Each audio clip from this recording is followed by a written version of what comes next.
How are you guys? Doing good? Yang good kasih jempol. Yang bad kasih kelingking. Saya kelingking dong, Mark, bukan gini. Oke, so welcome back buat kalian semuanya yang mungkin dari liburan, yang mungkin sebentar lagi udah mau masuk sekolah ya. Jadi welcome back semuanya. Kita mau sama-sama semangat mendengarkan firman ya.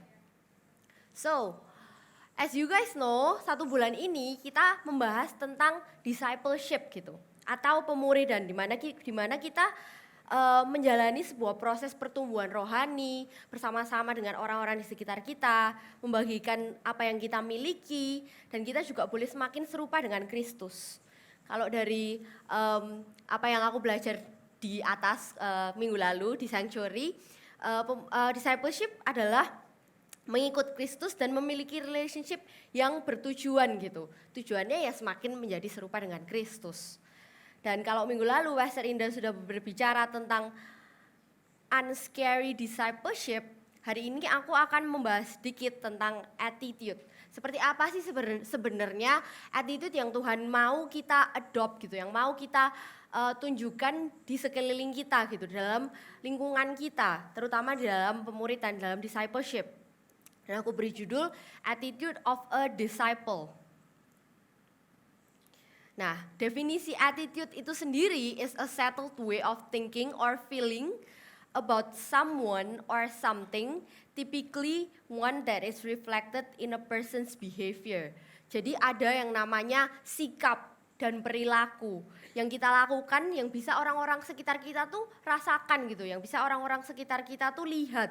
Oh, dia attitude-nya seperti A, B, C.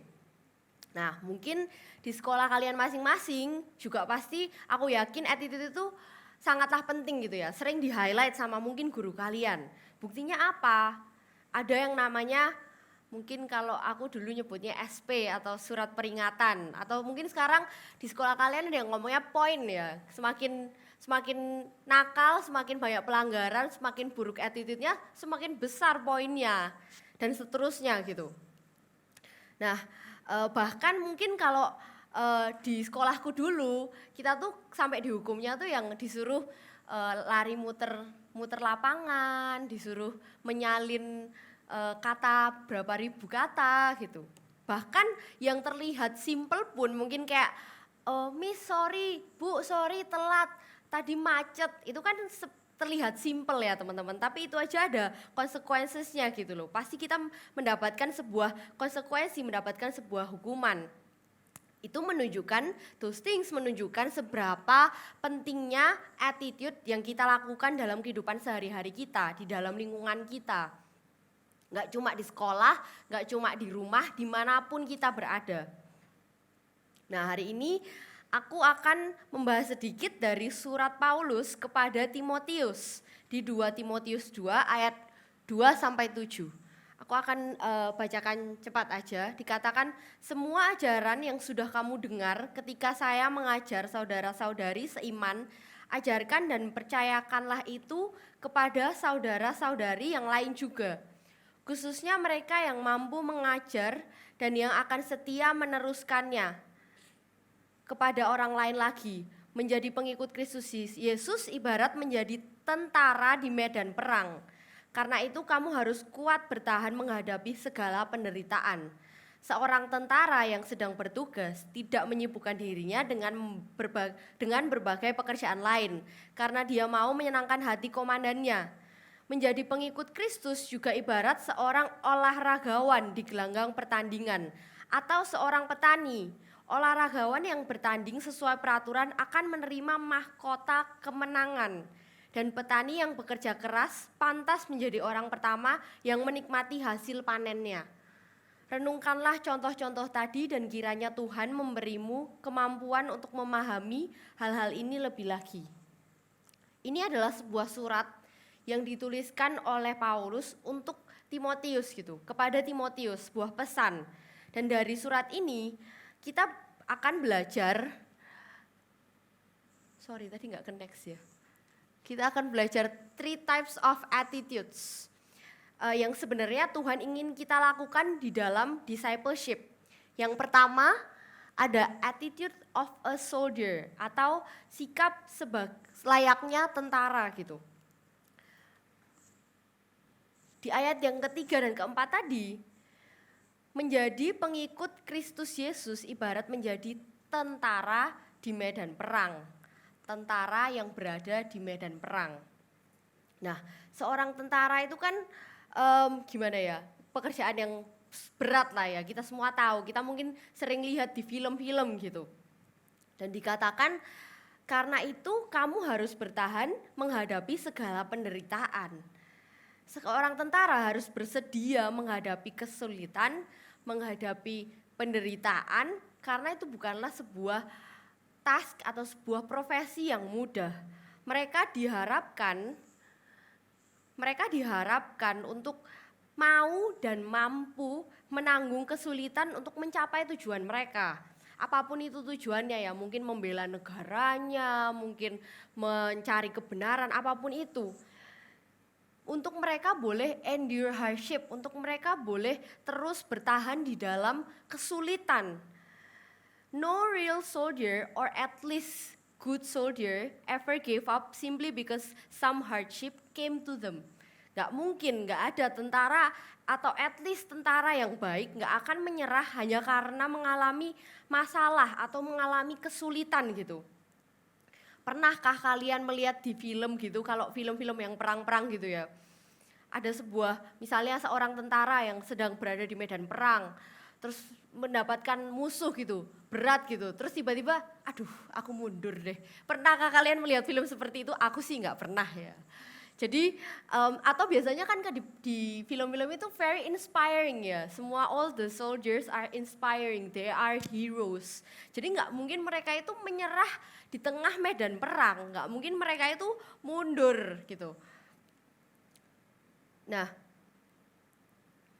sama halnya dengan kita sebagai anak Tuhan. Kalau kita nggak mau mengalami yang namanya challenges, kalau kita nggak mau mengalami yang namanya kesulitan, ketidaknyamanan, gimana bisa kita menjawab panggilan Tuhan? Bagaimana kita bisa mentaati perintah Tuhan? Bagaimana bisa kita memuridkan sesama kita dan dimuridkan? Tuhan sangat rindu buat setiap dari kita mau berperang layaknya a soldier di medan perang. Secara rohani dalam pengabdian sepenuh hati kita kepada Tuhan. Di sini sudah jelas pesan yang diberikan kepada Paulus, dari Paulus kepada Timotius untuk kita boleh menjadi seperti soldier, seperti tentara, untuk kita boleh berperang di medan perang. Tentunya bukan hanya untuk menjadi yang penting tentara ae, atau kayak just an ordinary soldier, no. But a good soldier of Jesus Christ. Tuhan Yesus rindu buat kita bisa menjadi tentara yang baik, tentara yang melakukan tugasnya, semangat untuk Tuhan. Who is the bravest of the brave, yang paling berani di antara pemberani. Courageous at all times, melakukan tugas dengan sepenuh hati kita. Soldier itu, tentara itu juga willing to give up a lot of things loh teman-teman. Gak mudah. Mulai dari hal-hal negatif seperti pride, kesombongan, independence, karena mereka harus work in a group, mereka harus bekerja sama. Ataupun juga good things like their family at home, their children, their precious time gitu. Mungkin mungkin teman-teman juga pernah lihat di video-video di internet gitu yang kalau papanya pergi bertugas gitu, papanya tentara, pulang-pulang anaknya udah besar gitu. Itu kan sedih banget ya, kayak mereka nggak bisa witness anaknya tuh bertumbuh gitu, dan mereka harus mengorbankan those precious moment buat mereka itu menjalankan tugasnya, buat mereka tuh berperang di medan perang gitu. Menyenangkan hati, di ayat yang tadi dikatakan menyenangkan hati komandannya di ayat yang keempat. So again, kalau Timotius di sini did not endure hardship, kalau dia nggak mau menjalankan dan melakukan challenges-nya, nggak mau bertahan dalam penderitaannya, ia tidak akan menyenangkan hati komandannya, yaitu Yesus Kristus. Aku mau bacakan di Matius 16 ayat 24 dikatakan, lalu Yesus berkata kepada murid-muridnya, setiap orang yang mau mengikut aku, ia harus menyangkal dirinya, memikul salibnya, dan mengikut aku. Pesan dari Yesus pun sudah jelas gitu loh. Setiap dari kita, bagian kita adalah untuk kita boleh pikul salib kita masing-masing gitu loh. Kita boleh menghadapi setiap penderitaan kita di dunia ini. Karena kita masih hidup di dunia ya teman-teman, kita belum hidup di surga. Nanti kalau di surga nggak ada kok kayak gini-gini. Jadi selama kita hidup di dunia, kita harus willing to take the sacrifice gitu. Seperti pesan dari Paulus ini. Nggak jarang juga kita tuh mungkin merasa ini proses yang kok harus gitu-gitu amat ya, mengikut Tuhan kok harus gitu-gitu amat tah gitu. Tapi aku mau bagikan sebuah cerita waktu aku pertama kali mencari iCare. Kalau teman-teman yang belum tahu, iCare adalah our small group gitu. Small group buat kakak-kakak di IFGF ini, anti uncle itu kita juga ada small group namanya iCare. Jadi kita nggak cuma memuridkan tapi kita juga dimuridkan. Semua setiap dari kita ini punya iCare. Kak Oliver ada iCare-nya sendiri, Kak Karen ada iCare-nya sendiri. Semua kakak di sini punya iCare-nya masing-masing. Dan waktu pertama kali aku mencari iCare, mencari komunitas di mana aku mau bertumbuh dan menjadi semakin serupa dengan Kristus, aku juga mengalami beberapa challenges gitu loh, nggak mudah, nggak cepet juga aku nyari iCare, mungkin sekitar 6 bulan aku mondar-mandir gitu, mungkin dari beberapa kakak-kakak mentor juga aku pernah datengin gitu loh iCare-nya, dan di situ aku merasa cocok sama sebuah iCare yang dimana iCare-ku sekarang, iCare Pakuan 1. Di situ aku juga sempat galau gitu loh, aduh cocok nggak ya, karena berhubung age gap kita juga lumayan jauh, di situ kebanyakan koko dan cece buat aku, umur kita lumayan jauh, jadi aku galau gitu loh, gimana kalau aku nggak nyambung buat mereka, atau mereka nggak nyambung buat aku, banyak what ifs yang aku sampaikan di kepala aku gitu, banyak what ifs yang aku pikirkan di kepala aku gitu loh. Tapi aku tahu di situ Tuhan juga mengingatkanku kalau itu tuh sebuah proses yang harus aku lewati gitu loh. Apapun iCare yang akan aku pilih, semuanya pasti ada challenge-nya, semuanya pasti ada struggle-nya sendiri gitu loh. Nggak mungkin aku langsung masuk ke dalam komunitas yang baru, 100% cocok semua orang. Misalnya ada 10 orang di dalamnya, 10-10-nya itu aku cocok banget langsung di pertemuan pertama. Nggak mungkin teman-teman, pasti ada proses, pasti ada perjalanannya gitu yang harus kita ambil gitu loh. Pertamanya juga nggak nyaman, buat cerita juga masih ragu gitu loh. Oh baru kenal, mereka jauh lebih tua, takut dijudge bla bla bla bla. Tapi aku percaya Tuhan terus mengingatkanku kalau ini tuh ya proses yang harus aku ambil gitu loh. Proses dimana aku boleh menyesuaikan diriku terhadap lingkungan yang baru, komunitas yang baru. Nah, di sini aku juga mau ngajak semua teman-teman untuk bisa bear with the inconvenience, bertahan sama yang namanya ketidaknyamanan dan challenges yang ada. Percayalah itu semua hanyalah sementara, teman-teman. Kalau kita mau, kalau kita terus andalkan Tuhan di dalam setiap hal yang kita lakukan, those challenges itu nggak forever gitu loh. Pencobaan itu dan ketidaknyamanan itu tuh nggak akan stay selamanya. Discipleship atau proses memuridkan may not always be easy, nggak selalu mudah. Tuhan Yesus juga nggak pernah bilang kok discipleship akan selamanya gampang gitu. Mungkin sering kali kita merasa sulit mengenal atau sulit dekat sama orang-orang yang baru, mungkin di dalam small group kita, karena teman-teman semua berada di small group. Mungkin pertama kali juga canggung atau sekarang masih merasa canggung, bingung ceritanya gimana, takut dijudge, takut bla bla bla bla. Dan lain-lain, perlu waktu, perlu effort. Just keep showing up gitu teman-teman. Saat kita berada di sebuah komunitas itu, aku percaya Tuhan juga yang membantu kita untuk boleh menyesuaikan diri kita. Plus ada kakak-kakak mentor di sini, jadi jangan takut. Those process are needed gitu. Proses dimana kita merasa masih nggak nyaman itu tuh needed gitu, dibutuhkan. Kalau kita nggak mau melewati proses itu, menyerah di ketidaknyamanan, kita nggak akan bisa bertumbuh di dalam proses pemuritan. So bear with the inconvenience and the difficulties, karena itu semua tuh worth to bear. Waktu kita boleh melewati proses canggung-canggungnya, waktu kita boleh melewati proses gak nyamannya di small group kita, setelah itu juga lama-kelamaan kita pasti bisa lebih open gitu, lama-kelamaan kita pasti lebih bisa terbuka satu sama lain gitu, merasa lebih nyaman. Nah itu poin pertama, Tuhan mau kita untuk selayaknya attitude as a soldier gitu loh.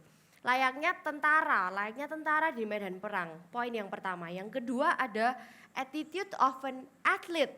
Interesting. Yang sekarang atlet gitu ya. Tadi yang pertama soldier, yang kedua atlet. Nah, di ayat yang 5 dan 6 ini menjadi pengikut Kristus juga ibarat seorang olahragawan di gelanggang pertandingan. Atau seorang petani, olahragawan yang bertanding sesuai peraturan akan menerima mahkota kemenangan. Aku mau highlight ya di situ. Yang bertanding sesuai peraturan akan menerima mahkota kemenangan. Nah, di sini poinnya tuh pretty clear gitu ya, sangat jelas gitu. Seorang an athlete atau di sini dikatakan olahragawan, nggak bisa make up the rules as they pleases gitu, nggak bisa mereka tuh bikin peraturannya sendiri. Aku mau jadi atlet badminton, tapi aku mau bikin aturan sendiri, nggak bisa, nggak mungkin dong teman-teman. Pernah nggak kalian tuh merasa main olahraga waktu kalian pelajaran olahraga atau PI gitu, terus kalian bilang, Mister, Pak, Miss, Bu, aku mau bikin peraturan sendiri. Pernah nggak? Nggak pernah kan? Pasti kalian diberikan sebuah peraturan gitu untuk bermain olahraga tersebut. Mereka, atlet-atlet ini harus berjuang, harus berkompetisi sesuai dengan peraturan yang ada untuk mendapatkan kemenangan. Nggak bisa dong misalnya kamu nih mau juara DBL gitu, basket ya. Tapi kamu mau bawa bolanya tuh lari dari ujung lapangan ke ujung lapangan satunya gitu, nggak pakai di dribble, nggak mungkin dong. Pelanggaran dong, traveling dong. So we have to follow the rules, they have to follow the rules. Seberapa talented pun kamu, seberapa hebat pun talentamu, jago banget basket, pemain NBA, kalau kamu nggak follow the rules, percuma. So you have to follow the rules. Mungkin juga seringkali kita terjebak dengan pikiran di mana sebenarnya memang enak sih kalau kita tuh punya aturan kita sendiri. Sebenarnya memang enak sih kalau kita tuh bisa bikin-bikin aja, ngarang-ngarang aja peraturan sendiri. Terutama dalam menjalani kehidupan kita, teman-teman, as a Christian. Dan itu bukanlah yang Tuhan inginkan. Bukan untuk kita bikin-bikin aturan sendiri, bukan untuk kita main dengan peraturan kita sendiri, bikin-bikin olahraga sendiri gitu. Tuhan mau kita boleh memiliki attitude layaknya atlet, olahragawan, bertanding sesuai peraturannya. Tentu kita nggak akan mencapai sebuah kemenangan, sebuah kejuaraan, dan mendapatkan medali atau trofi tanpa mengikuti aturan yang ada. Pernah nggak kalian kayak nonton, misalnya pada nonton badminton nggak sih? Jonathan Christie gitu, naik ke podium, tahu ya Jess? Cakep ya Jess? Naik ke podium gitu, juara. Tapi dia nggak mengikuti peraturan, nggak mungkin dong. Pasti dia sudah bertanding, give his best, mengikuti setiap peraturan yang ada gitu. Nggak mungkin seorang atlet menang tanpa mengikuti peraturan. Ada sebuah quote dari seorang number one tennis player di tahun 70-80-an bernama Billie Jean King, dikatakan sports teaches you character. It teaches you to play by the rules. It teaches you to know what it feels like to win and lose. It teaches you about life. Play by the rules. It teaches you to play by the rules gitu. Berdasarkan setiap peraturan yang ada.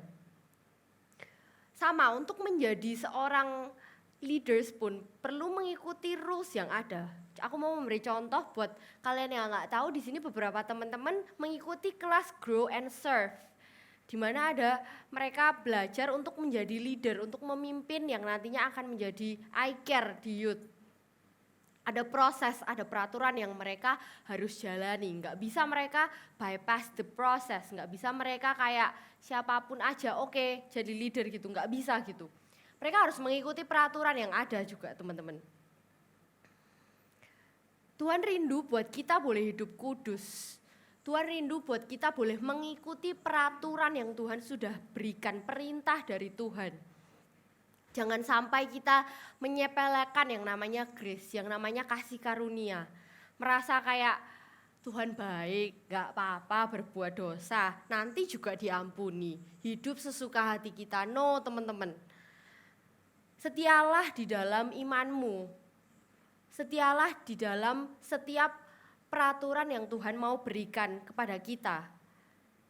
Sampai kamu mendapatkan medalimu dari Tuhan, yaitu kehidupan yang kekal. Yang pertama tadi ada attitude of a soldier, yang kedua ada attitude of an athlete, dan yang ketiga ini ada attitude of a farmer. Jadi seorang petani. Dikatakan di ayat yang tadi, masih di ayat yang sama, menjadi pengikut Kristus juga ibarat seorang yang tadi olahragawan atau seorang petani. Dikatakan dan petani yang bekerja keras pantas menjadi orang yang pertama menikmati hasil panennya.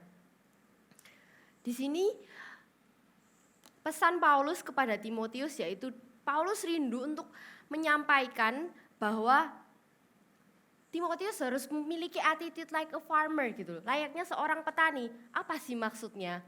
Maksud Paulus adalah untuk Timotius boleh menjadi hard worker gitu, pekerja keras.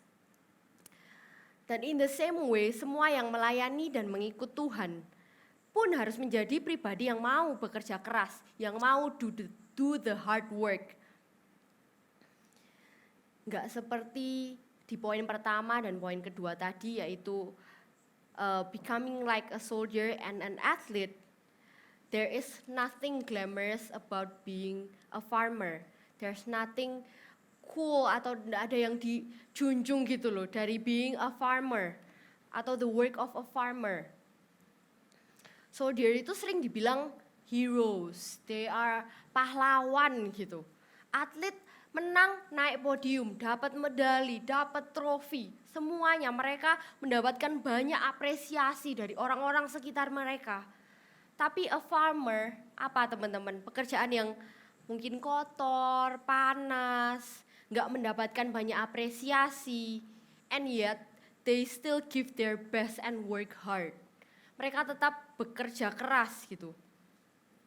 Juga saat-saat di mana mereka menanam setiap tanaman mereka, takes time teman-teman buat itu tuh bisa grow, takes time buat itu tuh bisa dipanen gitu hasilnya. Nggak mungkin toh nanam hari ini, besoknya udah panen, nggak mungkin gitu. Nggak ada tanaman yang tumbuh di dalam sehari atau semalam dan instan, nggak ada yang instan gitu. Mereka butuh proses, mereka butuh menunggu prosesnya.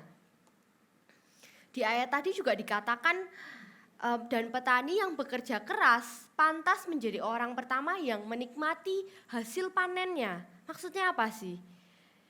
Ini berarti saat kita membagikan firman, saat kita di dalam discipleship kita, di dalam proses pemuritan kita berbagi firman sama orang-orang di sekitar kita, pasti haruslah kita terlebih dahulu yang menerimanya, teman-teman. Pasti terlebih dahulu kita yang mengerti firman-Nya. Just like what I did with this sermon gitu loh. Sebelum aku menyampaikan ke teman-teman, aku dulu yang makan gitu loh firman-Nya. Aku dulu yang mendapatkan firman-Nya di dalam hatiku. Untuk aku boleh sampaikan ke teman-teman. In order for us to feed, we have to be fed first. Untuk kita memberi makan, kita harus makan terlebih dahulu. Mungkin kalau biasanya kita sering dengar kayak kalau di pesawat ada oksigen itu kita harus pakai dulu oksigennya sebelum menolong yang lain. Kita harus terselamatkan dulu sebelum menolong yang lain gitu.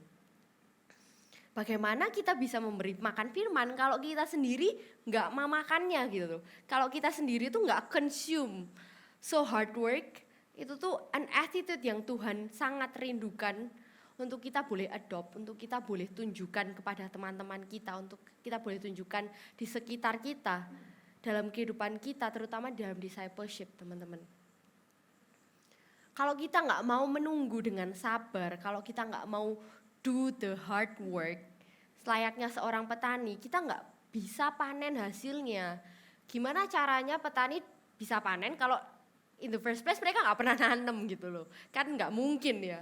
Pastinya kita juga nggak akan merasa pertumbuhan yang Tuhan mau kita rasakan. Dan bahkan kalau kalian tahu nggak jarang petani itu gak bisa gagal panen gitu ya. Mungkin karena adanya hama, mungkin juga karena tanah yang nggak subur, atau mungkin karena bad weather. Dan apa yang mereka lakukan, mereka tetap bekerja keras. Mereka tetap melakukan pekerjaan mereka. Hard work is important. Janganlah menjadi anak Tuhan yang malas. Let's do our hard work gitu. Buat kita boleh membaca firman, buat kita boleh bangun hubungan kita sama Tuhan. Ini juga menjadi pengingatan pribadi buat diriku ya. Buat gak males-males, untuk gak menjadi anak Tuhan yang malas gitu. Aku mau bacakan sebuah ayat, sambil teman-teman PW boleh maju mungkin. Di Philippians 2 ayat 5 Amplified Version. Have this same attitude in yourself which was in Christ Jesus. Look to him as your example in selfless humility. Di ayat ini dikatakan Tuhan itu rindu untuk kita boleh memiliki same attitude as him gitu. Memiliki sikap dan attitude yang sama Tuhan. Bersikap seperti Yesus Kristus. Dia pun yang datang ke dunia menunjukkan contoh, menunjukkan his attitude sebagai manusia untuk boleh kita sebagai manusia itu boleh nyontoh gitu. Mencontoh perilaku Tuhan, mencontoh sikap Tuhan di dunia ini. Dia juga sendirilah yang sudah duluan memiliki attitude layaknya tentara, layaknya atlet, layaknya petani. Dia willing to endure hardship. Dia mau mengikuti perintah Tuhan. Dan Yesus juga mau bekerja keras di dunia, bahkan dia rela melayani orang-orang di sekitarnya sepanjang hidupnya di dunia. Gak cuma berhenti dari situ teman-teman. All of these attitudes kita terus bisa rasakan gitu loh. Tuhan terus memberikan kasih-Nya, dia terus mau endure the hardship, dia terus mau mengikuti perintah Bapaknya. Dan dia juga bekerja keras atas hidup kita gitu. Kita bisa terus rasakan. So jangan takut nggak bisa, jangan takut, Kak aku takut nggak bisa jadi kayak soldier, nggak bisa jadi kayak atlet, nggak bisa jadi kayak petani. Jangan takut teman-teman, karena Tuhan yang mampukan kita. Karena Tuhan yang sudah lebih dulu mencontohkan sama kita setiap attitude itu. Siang hari ini aku mau ajak teman-teman buat sama-sama memiliki attitude yang Tuhan inginkan kita lakukan di dalam kehidupan pemuritan kita. Have the attitude of a soldier, di mana kita boleh kuat, bertahan, menghadapi kesulitan dan penderitaan. Have the attitude of an athlete, di mana kita boleh mematuhi setiap peraturan dan perintah Tuhan. Dan yang ketiga, have the attitude of a farmer, di mana kita boleh bekerja keras dan pantang menyerah layaknya seorang petani. Dari pesan dari Paulus untuk Timotius, Tuhan juga berpesan dari setiap daripada kita. Gak terkecuali kalian semua, untuk kita boleh terus memiliki these kinds of attitude. Untuk boleh terus mengerti apa yang Tuhan ingin sampaikan kepada kita. Gak mudah teman-teman, aku tahu gak mudah buat kita semua menjalani this attitude. Buat aku pun gak mudah kok. Untuk aku pun ini sebuah challenge, sebuah proses yang aku harus alami, sebuah proses yang aku harus terus berjuang on gitu, untuk terus boleh work on gitu. Dan setiap aku menjalani prosesnya, aku juga boleh rasakan kasih Tuhan. Dalam aku menjalani prosesnya, aku juga boleh semakin witness His goodness, semakin witness Tuhan itu tuh luar biasa, Tuhan itu tuh mulia, Tuhan itu so great. Jadi siang hari ini aku mau undang setiap dari kita untuk have this kind of attitude. Mau itu sulit, mau itu harus mengalami banyak proses, tapi kita bisa jalani sama-sama teman-teman. Kita punya each other, dan yang terutama kita juga punya Tuhan.